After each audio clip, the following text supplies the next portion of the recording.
Okay, if y'all are just not tuning in and did not know where you were and how you got here, let me explain it real quick. You are tuned in to the livest podcast in the nation, Ham Life Podcast Show, and I am your host and questionable cousin, the one and only baddest, the Don. Okay, all right. So, oh, I do look good. Y'all think I look fine? Hey, girl, let me add everybody else. Okay, so um, let me see.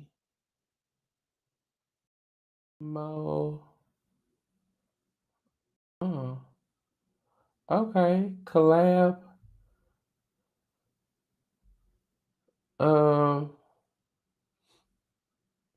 I gotta add just like two more people, and then I'm done. Okay, so in case y'all just not joining in, did not know what's going on. It's a lot of things going on today. And I hope y'all ready because like when I say ready, like wait a minute, how do you say? Okay, I'm gonna have to adjust y'all. I'm sorry. Can y'all see me?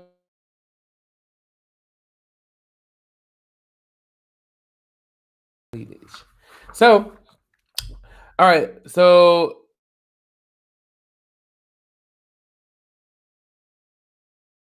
this week in the streets of Midtown Atlanta, hosted a protest for Palestine.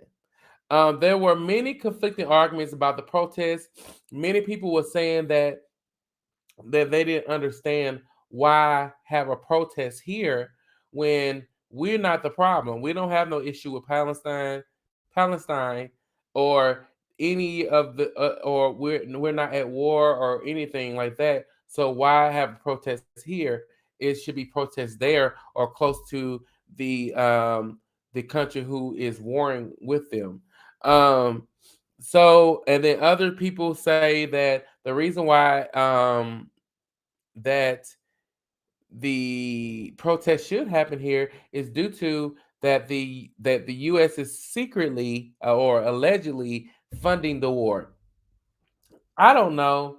I'm very neutral in this matter when it comes to the whole protest and everything. So I'm looking for y'all. Y'all let me know what y'all think, how y'all feel, and what y'all take on it. Do y'all think that a we should be having a protest here, or should we have save it for something else? Because we have a lot of things that we could be protesting as well. So could have been towards something else rather than Palestine? That's all I'm saying. Charity does start at home, so that's a good point. Thank you for whoever said that on live. Um, Next, in a shocking revelation, actress Keke Palmer, yes, my cousin Keke, was has accused her ex-boyfriend Darius Jackson of persistent physical and emotional abuse. Palmer filed for a temporary restraining order in Los Angeles Superior Court, detailing instances of alleged violence and erratic behavior by Jackson, who subsequently denied visitation rights for their eighth-month son Leo. Palmer claims the abuse continued even after they break up in October, escalating to a point where she fears for her and Leo's safety. She accuses Jackson of a pattern of manipulation, gaslighting, and destructive behavior, citing incidents of physical altercations. Not altercation, physical assault, property damage, and emotional abuse. Jackson's, in response, posted a photo with their son on social media expressing affection and talking about he gonna be back soon or something like that. The petition outlined multiple instances of alleged abuse, including an altercation in February 22, where Palmer claims Jackson and slammed her um, choked and slammed her. The case raises a question about the challenges faced by victims of domestic abuse, the legal recourses available to them, and the role of public scrutiny of such personal matters. With what measures can society take to better support individuals facing abuse, and how should public figures balance personal and professional challenges? What steps can be taken to address and prevent domestic violence effectively? I need to hear from y'all and let me know what y'all think. So, um, I'm just gonna, I just should just tag my cousin, because she need to hear this, and um, oh, okay, it won't let me tag her. So Kiki, if you need your cousin to come out there, I will, baby. I will. I don't mind. This wig does come off, and these hands do work very well. So you let me know, cause we don't got time for that, cause Mr. Jackson can get that work. That part. All right. So in a shocking incident captured on video, Damian Pickett, a black boat captain of the Harriet Two Riverboat. Y'all remember that brawl that we had? Like we kicked a whole bunch of white people ass.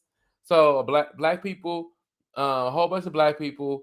If y'all been living on the rock or whatever.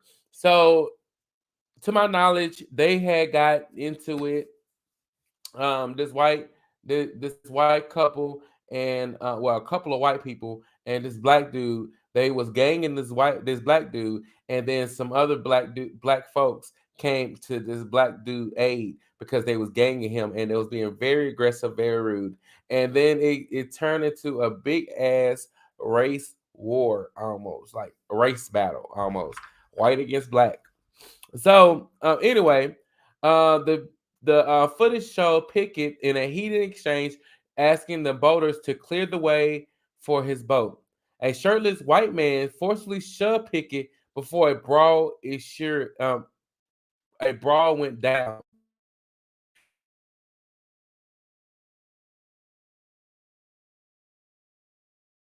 In court,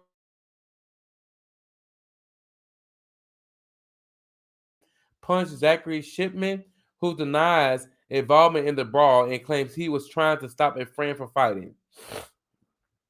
Interestingly, the Montgomery Police Department, in a joint statement with the mayor, clarified they did not file the charges against Pickett. The investigation listed him as a victim. However, Shipman faces assault charges.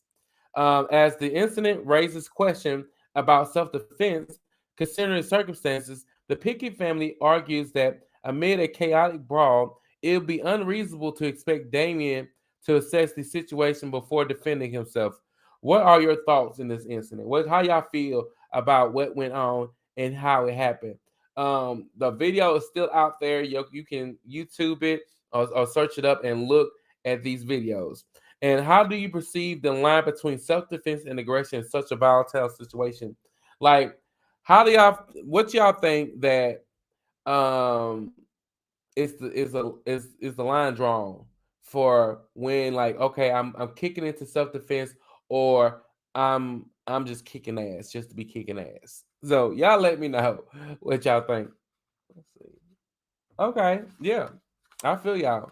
So in a harrowing incident on November 11th in Austin, Texas, 3 lives were lost, including that of a police officer following a hostage situation that accumulated in a fatal shootout. The chain of events began with a distress call reporting a stabbing at 2:49 a.m., prompting swift police response. Upon arrival, police officers discovered two injured victims within the residence and a third victim who had managed to escape. As officers attempted entry at 3 a.m., the suspects opened fire, blah blah blah, on some Soldier Boy shit. Uh, the situation escalated as SWAT was called and engaging in a several confrontations at 4:11 a.m. The suspects were fatally shot, but not before two hostages lost their lives. Tragically, one police officer succumbed to injuries while another remains in stable condition. Investigations, both criminal and administrative, are underway, acknowledging the evolving natures of details. The incidents prompt expressions of grief from officials, with Texas Governor Greg Abbott acknowledging the risks law enforcement face daily. Questions to the audience: how can communities better support law enforcement officers facing increasingly complex in dangerous situations. So I know oftentimes that we we we say bad things about police officers, or police officers are in the news for a negative aspect, for abuse, or for something they have done or said, and or even racially profiling people of color. But what can we do to for the good ones? Because not all of them bad. What can we do to help police officers futuristically? I know not all, again, not all police officers are bad. There are a few good ones out there. So what can we do as community to help police officers do their job more effectively and easily? Some of us need to start acting up. Like, some of us be doing way too much. Hey, girl. So, y'all let me know what y'all think, and remember to hashtag Ham Life for Life, and we may read your comment live on the air, okay? Or you can go over here to hamlife.tv and leave a comment, and I'll see it over here as well. All right, moving on to our next segment is hip hop and reality. So in this segment, that's when we take the news that's happening in hip hop and bring it right here to you, so y'all know what's going on and y'all can hear the unbiased truth of the situation. Okay, let's get into it. Um, in a recent Instagram live session, former NFL All Pro receivers Chad Okoshiko Johnson and Terrell Owens shared explicit details about their past sex lives, particularly a wild trip to the Dominican Republic where they claim to have been involved in a little orgy with a dozen women. Johnson boasted about their alleged encounters with 17 women in just 12 hours, prompting laughter from Owens. The viral video circulated on social media, capturing the duo joking about the experience. Johnson, now hosting the Nightcap with Unc and Ocho podcast, and Owens, a professional football Hall of Famer with a wine brand and media involvement, seem to reveal the nostalgia of their partying days.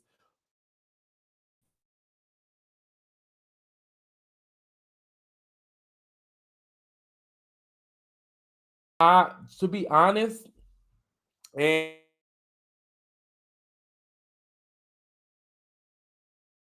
but regardless, um, I hope that nobody take offense, but I really feel in my heart of hearts, Coach Cinco and Terrell Owens, they both bi.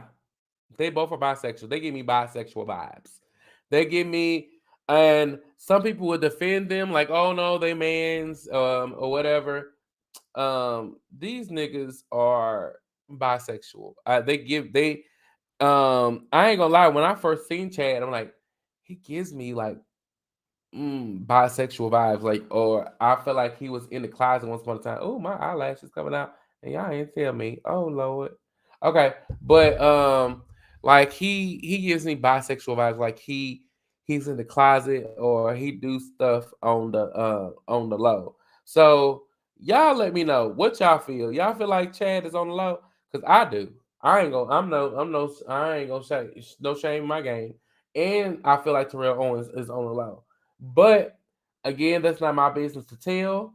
It's not my place to judge. But I am going to say, hey, if they is, hit me up. I mean, I am the best. But anyway, um, in other hip hop news, um, in a recent turn of events, Krishan is back in the headlines.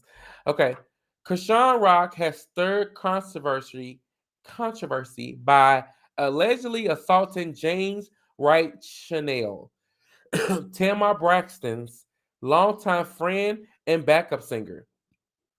Braxton, currently on her 10th anniversary tour, had planned to bring Rock on stage at LA's The Novo on November 10th, but Rock was reportedly missing.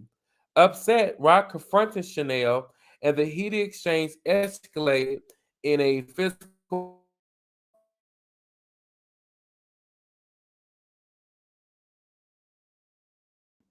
Rock reportedly fled before police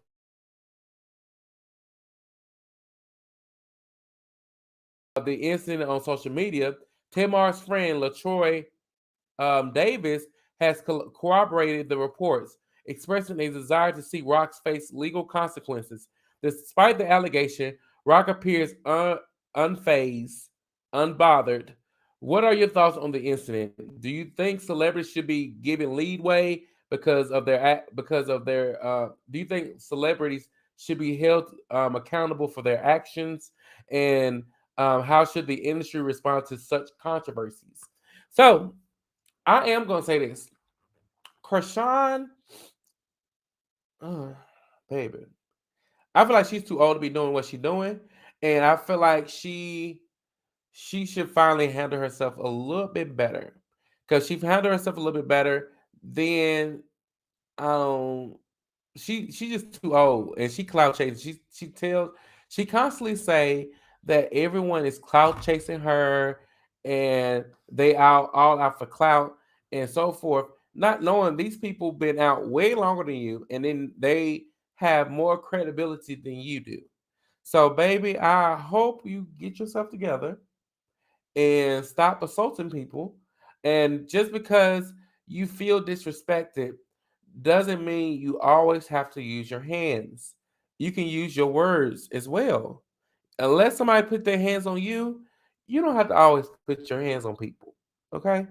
That is a childlike mindset. Like that's a tantrum mindset. That's like a child who throws a tantrum and because they don't get what they want, and eventually they grow up if not checked, or if they don't grow out of it, then in turn they become a little bit more violent or um, want to cause harm to people. So you need to watch that. Get yourself together, and you grown. You got a whole child now. So get that together, okay? Let's pray that you do better. I am a fan, and I do hope nothing but the best for you, okay? But you just can't put your hands on people. That's all I'm saying. All right. In a surprise turn events, TMZ Hip Hop has acquired footage showing a heated confrontation between Birdman and Cash Money record executive. Um, oh, no, I'm sorry. Between Birdman, the Cash Money executive, and Drewski at an LA studio. The altercation seemingly stemming from Birdman's disapproval of Drewski's Could Have Been Records. Y'all know if y'all have been watching Drewski, he's been doing skits about Could Have Been Records and bringing people on and kind of making a mockery. Um, but Birdman reportedly snatches Drewski's chain during the incident, later flaunting it on social media with a taunting message. The authentication authenticity the authentic y'all know the authentic part of the clash is uncertain, given the history of Drewski and Birdman feud blurring the line between reality and fiction. The question arises: is this a genuine confliction or an elaborate publicity stunt? The story prompts speculation about the thin line between entertainment and reality in the hip hop world. What's your take on the incident, and do you think such conflicts are staged or publicity in the industry? So I don't know. Bourbon is hard. So I wouldn't doubt that it is true. Like not so much true. I wouldn't doubt that it's real, but it does give room because Drewski and people do put on skits and put on for clout purposes. So I don't doubt that this may be a clout purpose, be for clout, but I doubt it. Yeah, to think about it, yeah, it might be for real, y'all. Like Birdman may be checking him. So and because they think he's soft. Y'all see he went. Birdman is not afraid to go off and let people know how he feels. So this could be one of those. So y'all let me know what y'all think. Y'all think that the Birdman and Drewski situation altercation was true or y'all think it was staged? Y'all let me know in the comments and we will read it live. Okay, I'll keep y'all updated on the situation as it unfolds, y'all. All right, in a chilling turn of events, Samuel Haskell Jr., son of the former Hollywood agent Samuel Haskell Sr., has been arrested for a murder after being caught on camera disposing of a large, heavy garbage bag in Cinco, California. The contents of the bag were later revealed to be a dismembered human torso discovered by a homeless person in a strip mall parking lot. Haskell was seen at the same location in his Tesla on Tuesday, struggling to dispose of a similar bag, linking him to a crime scene. Earlier footage from Haskell's home showed him with day laborers carrying bags identical to the one found with the body parts. The workers, suspicious of Haskell's claim that the bags contained rocks, discovered the gruesome contents and reported to the police. The missing wife, the missing wife May, and her parents add to the mystery surrounding the case. The connections between Haskell's action and the discovered body parts and the involvement of his family raise disturbing questions. As investigations unfold, the public wonders about the motive and the fate of the missing family members. What have driven Haskell to such gruesome actions, and where are May and her parents? What role, if any, did Haskell Sr. play in the shocking incidents? As of now, his father has not disclosed of any information or made any comments about his son. So, in case y'all didn't know, this is a white male. All right, so yes, um, this little white boy, I'm a that sounds real country, but he killed this woman and dismembered the body and got caught on camera.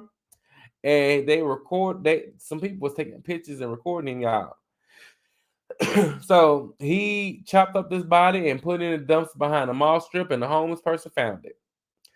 So I don't know, like yeah, just get him. Like he's a murderer. Get his ass. I mean, if he was any other color, y'all would have been got his ass. Y'all would have been took him down, and even wouldn't even thought twice about like matter of fact, I don't think he would have even got to go back home after dumping the body. This man went back home and everything after dumping that body, and I probably spent a couple of days at home before he was actually apprehended by police. So that's crazy. It's really giving like psychotic. All right, so go get this man. Like I don't. Y'all need to. Y'all. I think he did it. I don't. No, don't ask him if he did it. Y'all know he did it, or he was involved. If he was involved, he need to tell. Well, who did? Well, I can't tell that man to snitch, but more than likely he will snitch at the end of the day if somebody else was involved. So if you was involved in that murder, get ready to go down with this man. All right. If y'all have any questions or comments, or y'all want to chime in on this, then feel free to leave a comment on the video or repost it on your page. And make sure to tag hamlife.tv or hamlifelove on Instagram, and we may read your comment live on here. Okay, and I will keep y'all posted on this story, y'all. So, oh, what's this? Oh, okay. I'm sorry. So, next we have my favorite segment of the show.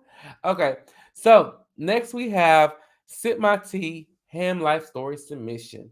In case you didn't know, or in case you're new to the show, this Ham Life Story Submission is from you, the viewers, and asking me for advice, okay? Because what? I'm your favorite cousin. So, all right. The title of this, and again, y'all be nice, because 2 weeks ago y'all was not too nice to whoever that person was, and I don't want to just have people discouraged from writing into the show. So y'all be nice. Don't call nobody dumb. Don't call nobody ignorant or out their name. Okay. So we're gonna go right into it. The title of this email was "He Had Who Had Him First." Okay. What's good, Ham Life? My name is Corey. One of my friends have been in a relationship for the past few months. We are not the closest of friends, but she is cool. We get along. We hang out on occasions. Since she has been in a new relationship, she hasn't been around as much, and which I understand. New relationships usually take you that. But this is the tea, honey. I recently met her boyfriend and I knew him. He told her that he only moved to Charlotte a month before they got together, and never been here before May or June. Well, I have never been to Kansas. That's where he's from. So how do we know each other? I know he is a dude that I hooked up with a year ago.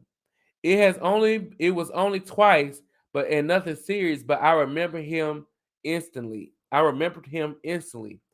I know I never been the type to out no one, and what if I was the last dude he was with? Should I tell her about her past, or should I leave the past where it is? They are already on rocks of breaking up, and I don't want to seem like a hater or nothing. What should I do? All right, let me recap this. All right, Corey from North Carolina, because Charlotte, assuming Charlotte is in North Carolina because it's the only Charlotte I know. But anyway, tell her because she needs to know. All right. So Corey saying that this dude that his friend is messing with is he noticed that they may have messed around. um, but the thing is, this is not his ace boom coon. This is not his best friend. This is not his friend. This is this is his friend, but they're not close at all. But they hang out on occasions and whatever. So he's saying that the dude that she been messing with the past couple of months, that he know that they've been messing around. So the issue is that he don't know whether or not he should tell her, because they are already on the verge of breaking up. So what's the use of him saying anything? Um, I don't know. I would say tell her, but at the same time, mind your business. That is not your business, especially if that's not your ex, your bunkum.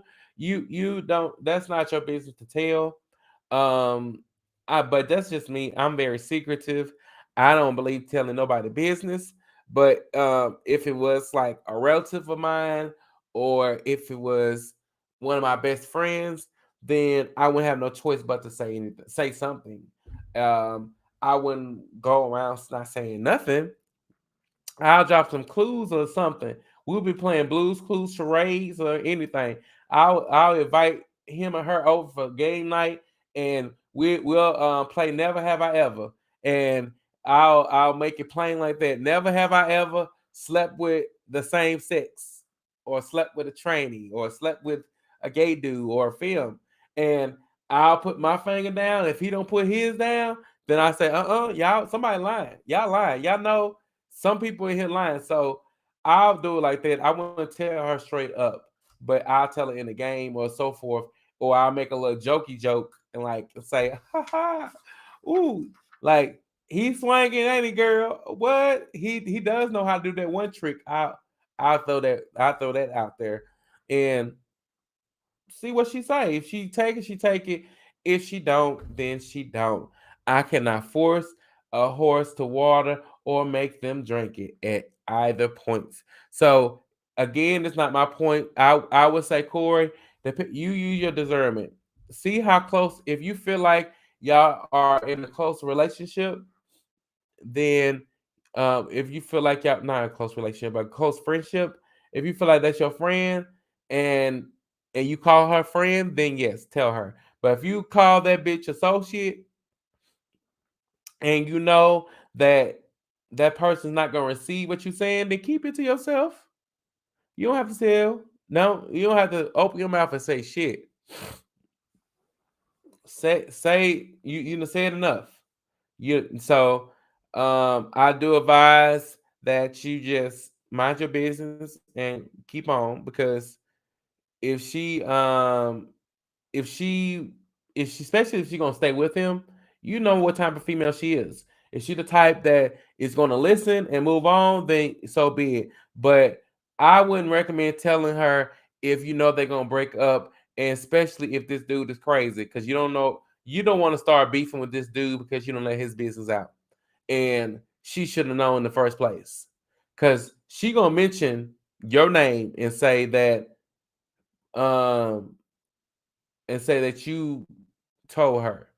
So you need to go ahead and mind your business because that will turn into a whole beef that you don't have time for and a whole bunch of argument back and forth, and now your name is dragging into stuff. But if that's your bitch and that's your ace, that's your friend, then by all means tell her. Let her know. Don't keep her in the dark. But if they ain't your ace, they ain't your motherfucking friend, that's your rider. Then no, keep your mouth shut and keep that business to yourself. Okay? All right. If you got a story to tell and you need some advice, then don't hesitate to write to us at hotassmess.life and or just DM us on all our social media platforms. And you never know, your story could end up live here. Don't worry, we won't say no names or put no acts unless you tell us to, okay? And the only reason why we say Corey name today is because he put it in there, okay? Um, Today's podcast was sponsored by Divine Elevation Spiritual and Life Coaching, Crochet by Cat, KGO Design Studios, and the best podcast in the land. That's right, the Hot Ass Mess Podcast, y'all. Ham life. But in case y'all didn't know, we got a lot of things in store for you all. Next week we have the one and only Dr. Jamila Franklin. Y'all in for a treat, okay? And then 2 weeks after that, we have someone from Magically Mundane podcast coming. I don't know. We're gonna see, okay? All right. So by all means, I hope you all have a fantastic day, and I hope y'all Sunday is good. I am figuring to head over here and catch up on this on baddies, and I'm gonna go watch Bad Blood, and I'm gonna go watch South Central Baddies. Okay, I'm watch go from Zeus. Oh yeah, Johnson Cabaret. The reunion is coming out too. So I'm gonna watch that. I'm gonna let y'all know how that go, and I'm gonna let y'all know how Bad Blood and South Central Baddies go as well, because that one was getting good. I'm slipping. I ain't watch it last week, but I watched it today, and I'm gonna catch up to the last episode today. But anyway, I hope you all have a fantastic day and y'all be blessed. Bye, y'all.